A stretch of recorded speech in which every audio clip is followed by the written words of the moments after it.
യുക്രൈനിലെ rare earth മിനറൽസിന്റെ ശേഖരം, അതായത് അപൂർവ ഭൗമശേഖരത്തിന്റെ 50% അവകാശം ഏറ്റെടുക്കാനുള്ള ഡൊണാൾഡ് ട്രംപിന്റെ ശ്രമം സെലൻസ്കി വേരോടെ പിഴുതെറിഞ്ഞു. പകരം യുദ്ധത്തിൽ തകർന്ന രാജ്യത്തിന്റെ നേതാവ് ശക്തമായ സുരക്ഷാ ഗ്യാരണ്ടികളുമായി ഒരു കരാർ തേടുകയാണ് എന്നാണ് റിപ്പോർട്ടുകൾ.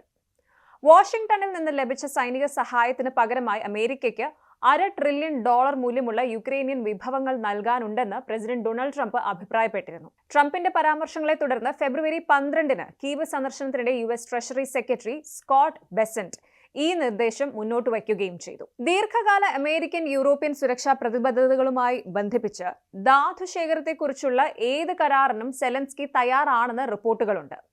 യൂറോപ്യൻ യൂണിയൻ രാജ്യങ്ങൾ ഉൾപ്പെടെയുള്ള മറ്റു രാജ്യങ്ങളും വിഭവ വികസനത്തിൽ പങ്കാളികളാകണമെന്ന് അദ്ദേഹം ആഗ്രഹിക്കുന്നുമുണ്ട്. എന്നിരുന്നാലും ബെസന്റ് അവതരിപ്പിച്ച ട്രംപിന്റെ നിർദ്ദേശം, അതായത് മുൻകാല സൈനിക സഹായത്തിന് പകരമായി യുക്രൈനിന്റെ വിഭവങ്ങളിലേക്കുള്ള പ്രവേശനം, ഈ പ്രവേശനം നേടുന്നതിൽ മാത്രം ശ്രദ്ധ കേന്ദ്രീകരിക്കുന്ന നിർദ്ദേശം സെലൻസ്കി അപ്പാടെ നിരസിക്കുകയായിരുന്നു. ഈ ഒരു നിർദ്ദേശത്തിൽ ഭാവി പിന്തുണയ്ക്കുള്ള വ്യവസ്ഥകൾ ഉൾപ്പെടുത്തിയിട്ടില്ല എന്നതും ശ്രദ്ധിക്കേണ്ടതാണ്. US നിർദ്ദേശം പരമാധികാര യുക്രൈനിന്റെ താൽപര്യങ്ങൾക്ക് അനുസൃതമല്ലെന്ന് മാധ്യമ പ്രവർത്തകരോട് സംസാരിച്ച സെലൻസ്കി വ്യക്തമാക്കി. കിയവ് ഒരു മികച്ച ഇടപാട് നടത്താനാണ് ശ്രമിക്കുന്നതെന്ന് ഒരു മുതിർന്ന യുക്രൈനിയൻ ഉദ്യോഗസ്ഥനും പറഞ്ഞു. ചർച്ചയാകുന്ന US നിർദ്ദേശത്തെക്കുറിച്ചുള്ള ആശങ്കകൾ ഒന്ന് സൂക്ഷ്മമായി പരിശോധിക്കും. വാഷിംഗ്ടണിലേക്ക് മടങ്ങുന്നതിന് മുൻപ് കീവിലെ പ്രസിഡൻഷ്യൽ ഓഫീസ് സന്ദർശിച്ചപ്പോൾ സെലൻസ്കി ഒപ്പിടണമെന്ന് ട്രംപ് ആഗ്രഹിക്കുന്ന ഒരു രേഖ ബെസന്റ് കൊണ്ടുവന്നിരുന്നു.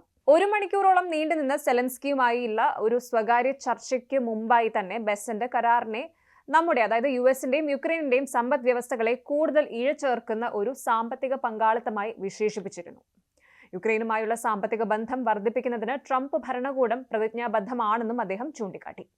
ഇത് യുദ്ധാനന്തരം ദീർഘകാല സുരക്ഷാ കവചം നൽകുമെന്നും അദ്ദേഹം പറയുന്നു. നിർദ്ദേശം അവലോകനം ചെയ്ത ചിലർ പറയുന്നത് അനുസരിച്ച് വിശാലമായ സുരക്ഷാ പ്രതിബദ്ധതകളുമായുള്ള വ്യക്തമായ ലിങ്കുകളുടെ അഭാവമാണ് യുക്രൈനിന്റെ പ്രാഥമിക ആശങ്ക എന്നാണ്.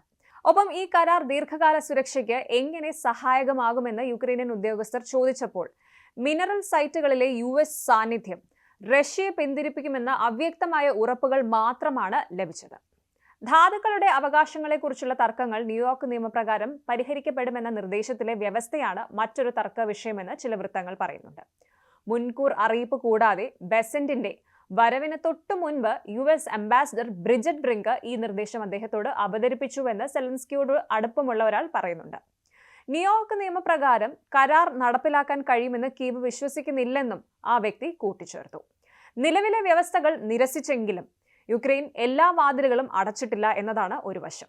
2022 റഷ്യയുടെ പൂർണ്ണ തോതിലുള്ള അധിനിവേശത്തിന് ശേഷം US ബില്യൺ കണക്കിന് ഡോളറിന്റെ സൈനിക സാമ്പത്തിക സഹായങ്ങൾ യുക്രൈനിന് നൽകിയിട്ടുണ്ട്.